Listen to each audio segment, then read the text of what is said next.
Hello, I'm Riverside Police Chief Larry Gonzalez, and I'm here to talk to you about a critical incident involving our officers that occurred on Saturday, May 8th, 2021 in our city. Whenever we have a critical incident, we want to share as much information as possible with our community members as soon as the investigation allows. That morning, an officer-involved shooting occurred in the 3700 block of Elizabeth Street involving Riverside police officers assigned to our Public Safety Engagement Team, or PSET, after a homeless man aimed a gun towards them. In Riverside County, all officer-involved shootings are investigated by an outside agency, in which this one will be led by the Riverside County Sheriff's Department Force Investigations Detail. You're about to see some relevant video and learn about other evidence and police procedures related to this investigation so you can have a better understanding of the facts as we know them right now. As a warning, some viewers may find portions of this video disturbing, and it is not suitable for children or those with sensitive needs. Body-worn video cameras are commonly worn at the chest level and capture a general perspective of the line of sight from that angle. As a reminder, the angles on the videos you are about to view are not necessarily the full perspective of what the officer saw at the time of the incident. This incident began at approximately 8:21 a.m. when members of the PSET team were checking on a business area along Elizabeth Street that is frequented by people experiencing homelessness. PSET consists of Riverside police officers, City of Riverside code enforcement officers, and social workers with CityNet, an organization contracted by the city to help address issues of homelessness. The PSET team receives daily lists of locations throughout the city where complaints involving the homeless, from quality of life issues, social resources necessities, vagrancy, and any criminal activity that is occurring. They respond to these areas in hopes to resolve the problems and offer assistance to those experiencing homelessness. As PSET arrived on Elizabeth Street to address these ongoing complaints, the officers saw 34-year-old Felix Jerry Marquez sitting on the steps to a closed business at this location. We later learned that Mr. Marquez had two outstanding warrants for his arrest. The first was a felony warrant for auto theft, and the second was a misdemeanor warrant for possession of stolen property. We also learned he had a substance abuse problem and became homeless over a year ago after a relationship with somebody ended. Mr. Marquez's criminal history included arrests for narcotics possession, public intoxication, resisting arrest, violation of a restraining order, under the influence of narcotics, trespassing, vandalism, vehicle theft, and possession of stolen property. The PSET team drove up to the location, and the two officers got out of their police car to contact and detain Mr. Marquez, but he noticed the officers and began to walk away in an apparent attempt to avoid them. As he was walking away, Mr. Marquez reached into his waistband and produced a handgun, and then raised it toward the officers, prompting an officer-involved shooting. One officer fired his duty weapon 6 times, and his partner officer fired twice. Mr. Marquez was struck and fell to the ground with the handgun partially under his body.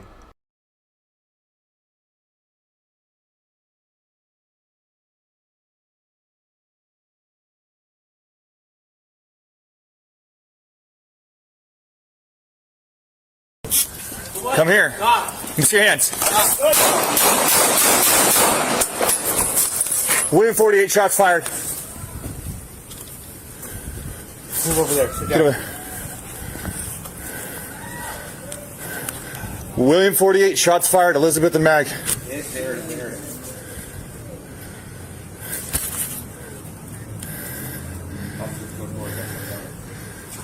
Don't move. Stay inside. Stay inside. Get inside. He's got a gun.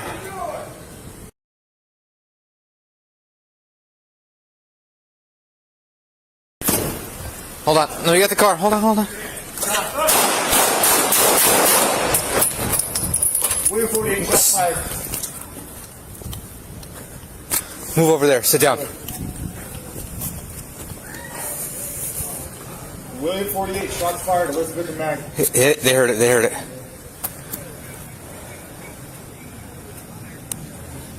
Officers code 4, suspect down. Don't move. Stay inside. Stay inside. Get inside.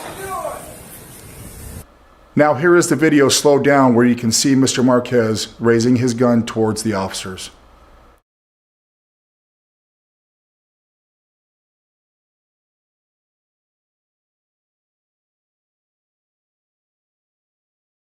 Assisting officers arrived and developed a tactical plan to contact Mr. Marquez since the handgun was still underneath him. Once Mr. Marquez was moved away from the gun, paramedics with the Riverside Fire Department began treating him. He was transported to a local hospital where he succumbed to his injuries and was pronounced deceased. After a thorough examination of the handgun Mr. Marquez aimed towards the officers, it was discovered to be a Daisy Airsoft CO2 pellet gun. This gun had no markings to immediately distinguish it from a real firearm. As you can see here, it easily resembles a real handgun. The Public Safety Engagement Team was formed in 2019 to maintain order in public places while providing homeless individuals with a pathway out of homelessness. Team members specialize in providing resources and assistance to those experiencing homelessness, while also addressing issues of unlawful panhandling, camping, abandoned personal belongings, and vagrancy. This multi-department approach utilizes personnel and resources from the Riverside Police Department, Code Enforcement, Office of Homeless Solutions, Community and Economic Development, Parks and Recreation and Community Services, and contracted social workers from CityNet. When we have an officer-involved shooting, multiple investigations are automatically launched. Our officers do everything possible to de-escalate the various situations they encounter each day, and when any type of force is used, it is taken very seriously.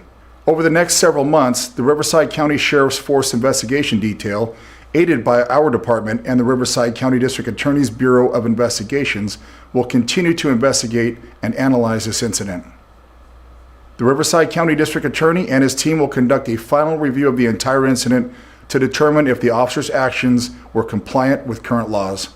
Additionally, the City of Riverside's Community Police Review Commission, a civilian oversight committee for the police department, will conduct their own independent investigation and review this critical incident.